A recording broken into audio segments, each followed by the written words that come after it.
What's up, guys, and welcome back to the doctor's office. I am Dr. K. Ray Knight, here to give you proper diagnosis and prognosis and everything comics and comic book characters. And today we are talking about a new series that is going to be coming out of 20th Century in correlation, cooperation, in association. There we go. With Marvel Comics, and it is called Alien Paradiso. Paradiso.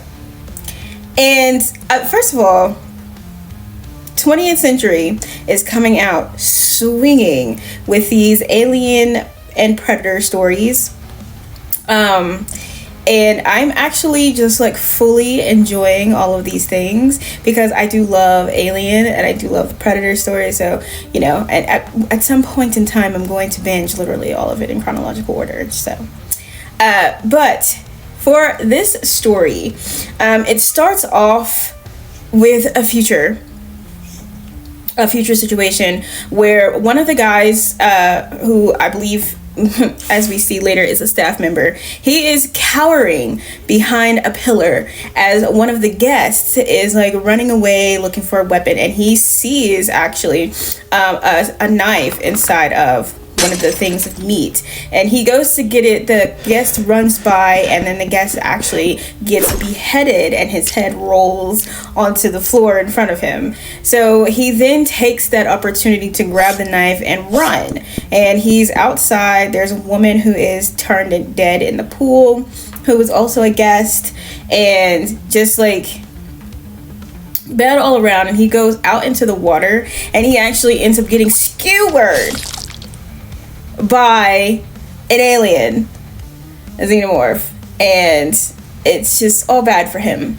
Then we actually start with the story. They're at the island, and a guy named Ricky comes in with his crew of people, and you know, they're met by these triplet synths, and you know, they're welcome to the island because this is where he's about to do his like whole vacationing. Now, there are two people who are there as guests, you know, and they're drinking. They're like, you know, the woman's like, you shouldn't be drinking, Dash. And he's like, we're on vacation. She's like, we're actually really not. And he's like, no, you're right. But somebody actually just showed up for theirs. And they're there to basically spy on Ricky. And Ricky actually, you can distinguish him not only by the name, but by the fact that he has a gold robotic arm.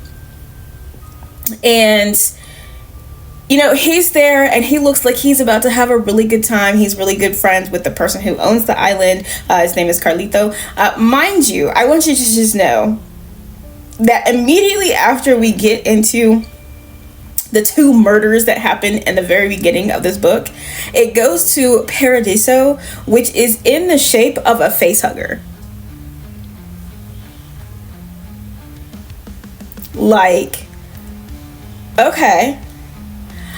So they have been tasked, they are two marshals, they have been tasked with getting Ricky and bringing him in because he is trying to basically monopolize the criminal, like, crime.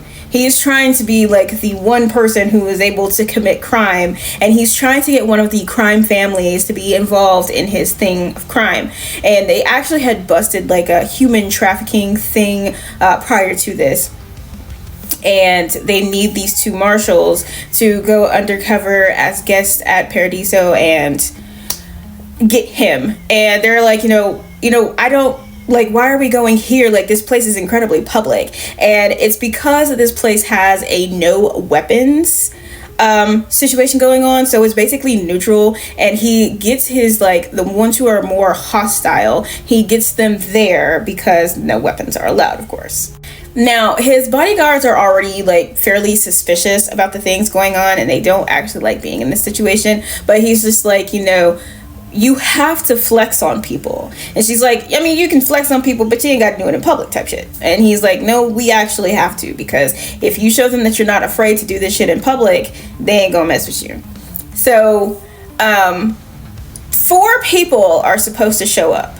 one guy comes off of the ship, and the Scents are like, hey, you know, we haven't noted that it's supposed to be 4 of you. Are the other 3 coming? And he's like, you know, they actually didn't feel too good. And they're like, oh, well, we hope that your stay is not affected by that. And they allow him to come in, and he goes straight to the bar.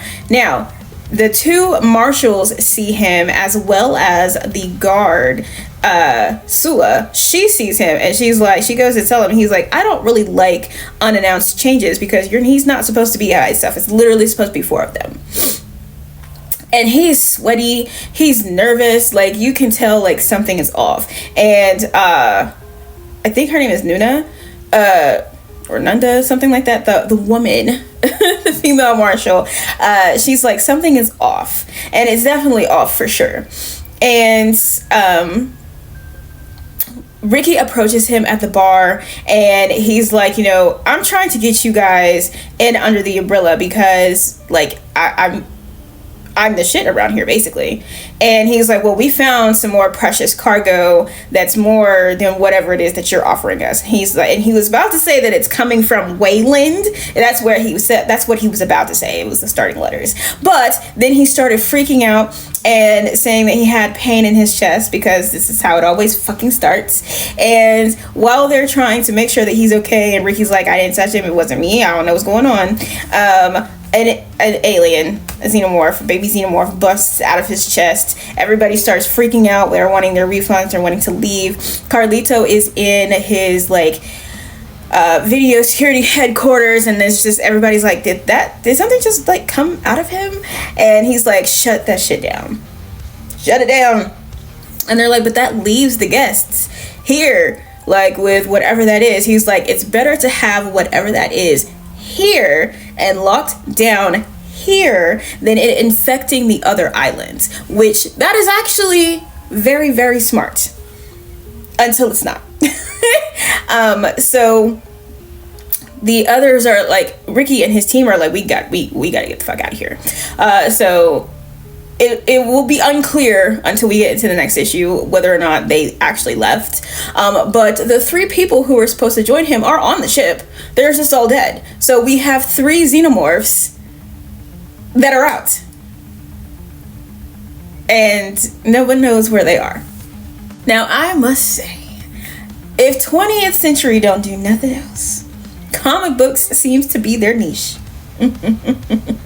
This seems to be what it is that they're good at. And I don't actually remember 20th century coming out with comics. I'm not too sure.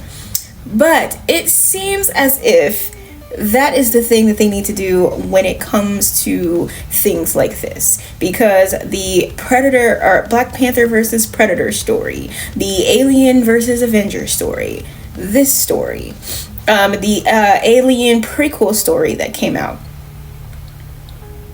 these are all fucking fantastic.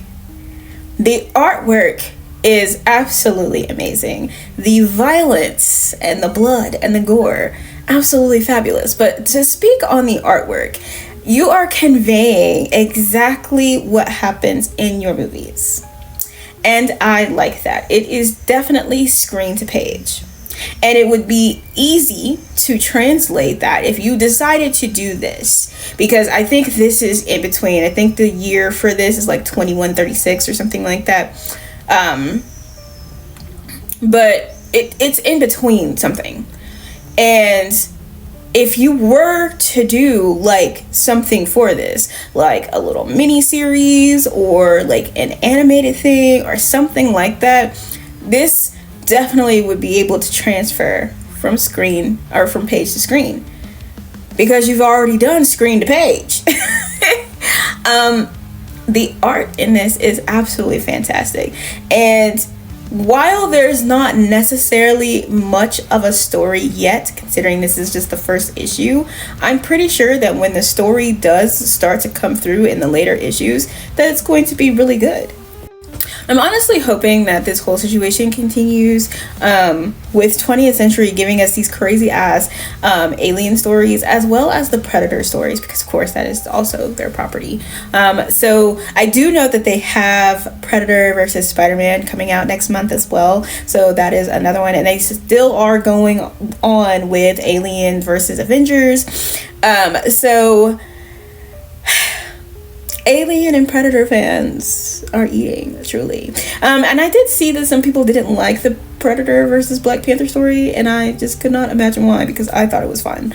But you know, that's just me. And in this situation, I mean, I don't really have too much to say about the book other than I really did like this first issue, and the artwork is what is doing it for me. Again, the story is not necessarily like 100% present, other than the fact that this person who commits crime is trying to commit more crime. And he gets a monkey wrench thrown in his plan to commit more crime by having aliens fucking everywhere. So again, no idea if he was able to like escape or anything like that. Still, first issue probably was about maybe 19-20 pages. So in that 20 pages, they didn't provide a crap ton of information, but they gave enough information about Ricky for you to be like kind of concerned about how he's going to be handled in the rest of the story. Like, are y'all just gonna like flat out kill him? Because he seems to be the main character of this whole story. So we shall see.